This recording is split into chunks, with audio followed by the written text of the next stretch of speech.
화력발전 시스템의 80% 이상이 이미 망가진 상황이다. 주변 마을로까지 폭발 충격파가 퍼져 화상 피해자가 끝없이 속출하고 있다. 현재 일본에서 상상 이상의 화력발전소 대폭발 사고가 발생하며 발전소 전체 규모의 70% 이상이 단 하루 만에 폭발 파손 피해에 손상되어 무너지는 것은 물론 공장 내부에 설치되어 있는 화력발전소 시스템들이 일순간에 폭발해버리는 엄청난 충격파가 인근 주변 도시들로까지 전부 퍼져나가며 이로 인한 수십 명에서 수백 명의 길거리 화상 피해자들을 만들어내는 대참사 상황이 시작되고 있습니다. 더욱 상황이 심각할 수밖에 없는 것은 화력발전소가 폭발한 그 자체만으로도 연결되어 있는 전력 수급 공장들이 전부 마비되어 일본에 존재하고 있는 각종 산업 생산 공장들이 즉각 중지되는 피해가 발생하고 있다는 것이며 해당 화력발전소 공장에서 발산된 고온의 열을 머금은 폭발 충격파가 고속도로 위에 차들을 땅으로 떨어뜨려 연쇄 충돌 피해를 발생시키는 더욱 심각한 인명피해 현상마저 추가적으로 나타나고 있기 때문입니다. 그런데 더욱 경악스러운 사실은 화력발전소 공장에서 초기 단계의 1차적인 폭발 사고가 발생하고 난 직후 해당 현장을 긴급히 방문한 일본 정부의 상위 관리자들은 화력발전소 폭발 피해의 규모를 축소시키고 은폐하기 위해 자신들은 폭발 화재의 현장에 나와 있음에도 매우 안전하다는 것을 보여주기 위한 언론 보도용 촬영을 진행하다 급작스럽게 발생한 2차 대폭발 피해에 심각한 화상 피해를 입은 채 그대로 병원으로 직행하는 도저히 상식적으로 이해가 불가능한 황당스러운 사고 피해마저 연이어 발생하고 말았다는 사실입니다. 그럼 자세한 내용 살펴보도록 하겠습니다. 지난 21일 일본 지바시 산악 외곽지대에 위치한 중형 화력발전소에서는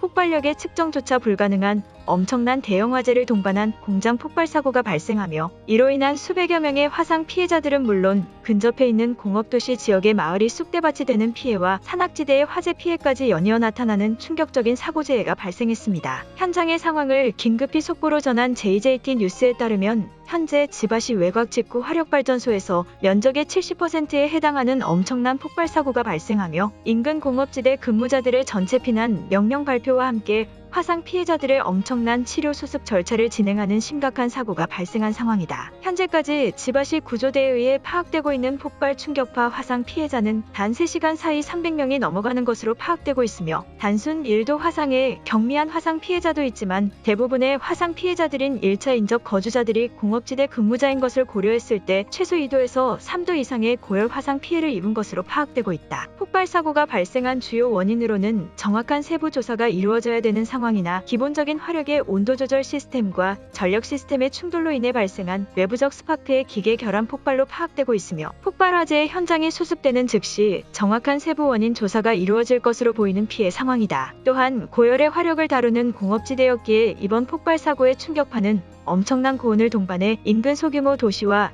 도보 통행 주민들에게까지 공기 중에 폭발 화상 피해를 입힐 만큼 순간적인 폭발의 힘이 매우 강했던 것으로 추측되고 있으며 이로 인해 인접 소도시 병원의 화상 치료 시스템이 마비되는 의료 패닉 사태마저 현재 지속적으로 발생되고 있는 것으로 보고되고 있다. 현재 화력발전소 사고 현장에는 약 100여 명의 인원을 동반한 지바시 소방대와 구조대 인력들만의 소규모 인원을 이용한 진화 작업이 이어지고 있는 상황이며 폭발 물질을 보유한 화력원재 창고에서까지 추가적인 2차 폭발의 조짐이 보이고 있어 지바시 인접 지자체들에까지 소방 인력의 대규모 인력 지원이 통보되고 있는 매우 긴급한 상황이다. 또한 이번 사고 피해 현장에서는 일본 정부의 환경성 상위 정부 관계자들 7명이 현장 사고 피해 방문을 진행하다 추가적인 폭발에 화상 피해를 입었다는 정부 인원 피해 사실마저 알려지고 있어 일본 정부의 조직도에 비상인력 충원마저 거론되는 긴급 상황이다라며 정확한 피해 범위와 규모조차 추측이 불가능한 화력발전소의 다급한 폭발 사고 현장을 속보로 전했습니다. 그런데 더욱 충격적인 피해 사실은 화력발전소가 폭발하며 발생한 고온의 폭발 충격파가 마치 일본 도시 지역의 지진 피해를 발생시키는 것처럼 매우 짧은 시간에 인접 도시 지역으로 급속하게 번져나가며 길거리에 도보 이용 일본인들 수백 명의 엄청난 화상 피해를 발생시키는 것과 동시에 이로 인해 발생한 수백 명의 화상 피해 인원들이 특정 병원으로 몰려가 버리며 치료를 받지 못해 수시간째 방치되는 의료 패닉 사태가 추가적으로 발생되고 있었다는 사실인데요. 실제 지바시 공업지대와 밀접한 키자쿠 공원마을에 거주하는 한 일본인의 인터뷰에 따르면 동료 직원들과 거리를 도보 중 한 번도 느껴보지 못한 매우 뜨거운 바람이 마치 태풍의 풍속처럼 도시 자체를 휩쓸었다는 인터뷰 발언을 전하며 외부에 노출되어 있는 팔과 손목 등의 열감이 느껴질 정도의 화상 피해를 입어 매우 고통스럽다는 피해 인터뷰를 전했습니다. 그러면서 해당 일본인은 주변 거주 지역에 살고 있는 다른 마을 주민들의 소식을 들은 결과 폭발이 발생한 발전소와 매우 근접한 위치에 살고 있을수록 화상의 피해 증상과 발생 개수가 급격히 늘어나고 있는 매우 심각한 단체 화상 피해가 끊이지 않고 발생되고 있다는 충격적인 제보 발언과 함께 공기 중으로 화상 피해를 입은 피해는 단 한 번도 겪지 못한 사고재해라 매우 많은 주민들이 패닉에 빠지고 있다는 추가 인터뷰를 전했습니다. 또한 몇몇 화상 피해 인원의 가족 주민들은 피해 가족의 화상 치료를 위해 소도시 마을에 위치한 병원을 방문해 긴급히 입원 치료 접수를 진행했으나 너무 많은 화상 피해 인원들이 한꺼번에 몰려 화상 치료를 위해 대형 도시의 병원으로 이동하지 않는 한 치료에 있어 상당한 대기 시간이 걸릴 것 같다는 울분 섞인 인터뷰를 추가로 전달했습니다. 그런데 지바시 화력발전소의 폭발 충격파 피해는 이러한 단순 인명피해의 화상 피해로 그치지 않고 더욱 심각한 도시 시설물의 붕괴 피해라는 상상조차 불가능한 충격파 피해를 연이어 발생시키고 있었으며 심지어는 태풍이 불어닥쳤을 때의 풍속으로나 가능한 것으로 보이는 트럭의 도로 이탈 피해까지 추가적으로 발생시키며 도심 지역을 완전히 마비시키고 있었는데요. 지바시 외곽 구도심의 도로에서 발생한 트럭 추락사고 현장에 긴급히 출동한 이치하라시 소방대원에 따르면 지바시 상공 도로에서 상당한 무게의 구조물을 옮기던 트럭이 갑자기 불어닥친 원인불명 돌풍 타격에 한쪽으로 기울어지며 도로 아래로 추락해버려 연쇄적인 차량 충돌 피해를 발생시켰다는 기괴한 사고 현장의 보고 발표를 전하며 직접적인 타격을 받은 차량은 물론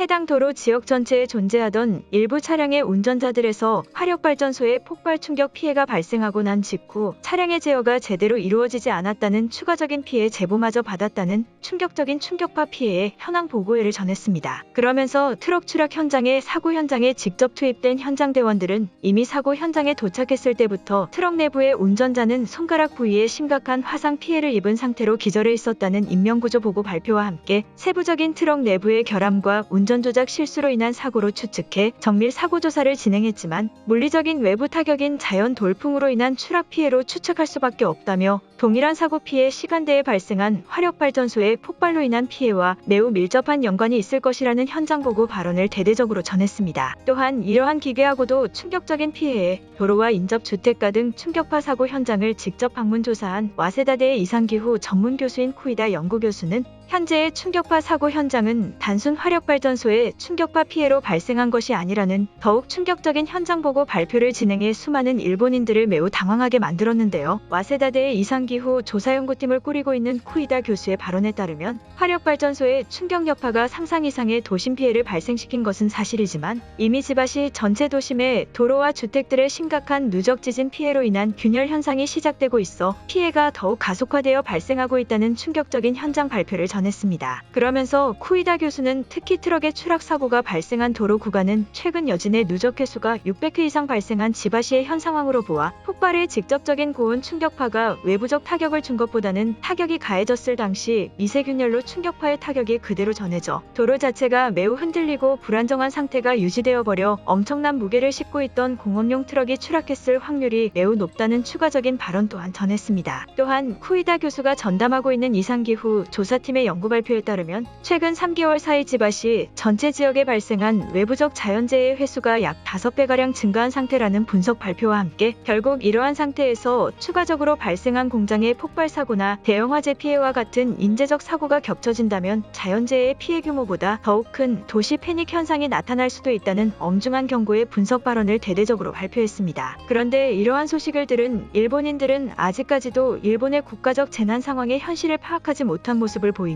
어차피 폐지할 화력발전소가 무료로 사라져버린 것이나 마찬가지이니 오히려 이득인 것이 아니냐는 비상식적인 반응들과 함께 후진국가되어버린 일본의 현실을 여실히 보여주고 있는데요. 어차피 일본은 튼튼한 원자력을 이용한 발전소가 주가 되는 나라이다. 구시대의 화력발전소는 아무런 도움도 되지 않는다. 차라리 폭발하여 사라지는 것이 국가적으로 훨씬 도움되는 일이다. 폭발의 충격파가 얼마나 크면 외부 사람들까지 화상 피해를 입은 것이지? 사람의 생각으로 이해가 불가능한 자연재해 사고들이 현재 일본에서 쏟아지듯이 발생하고 있다. 정말 사람이 살 수 있는 나라가 맞는 것인가? 화력발전소가 폭발한 것은 물을 이용해 불을 끄면 아무런 문제가 되지 않는다. 화력발전소 자리에 일본 총리는 하루라도 빨리 원자력 발전소를 지을 계획을 해야 한다. 그것이 일본인들에게 도움이 되는 일이다. 저 마을 근처에서 사는 사람이 내가 아닌 것에 하늘에 감사해야 될 것 같다. 이제는 하루하루 일본에서 살아가는 것이 마음 졸이는 일이 되어버리고 있다라는 등의 반응을 보이며 역시나 일본인들답게 원자력 발전소를 지어달라는 어처구니 없는 반응들을 보여주고 있습니다. 결국 이처럼 현재 일본에서는 피해의 규모조차 측정이 불가능한 복합적인 사고재해가 동시에 나타나며 일본 정부 관계자들까지 사고의 피해를 입는 국가몰락의 징조와 피해 상황이 급격하게 진행되고 있는 것입니다. 오늘의 영상은 여기까지입니다. 진심으로 고개 숙이며 좋아요와 구독 부탁드리며 행복한 하루 되시길 기원하겠습니다. 시청해주셔서 감사합니다.